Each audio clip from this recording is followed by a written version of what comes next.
Collector ઓફિસે ગયા હતા ત્યારે તમારી શું માંગ થઈ?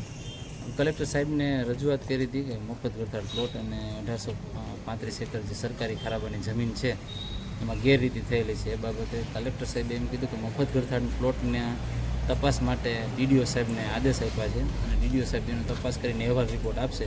એ મુજબ હું આગળ ફોજદારી કે જે બી કંઈ કાર્યવાહી થતી હશે એ કરીશ.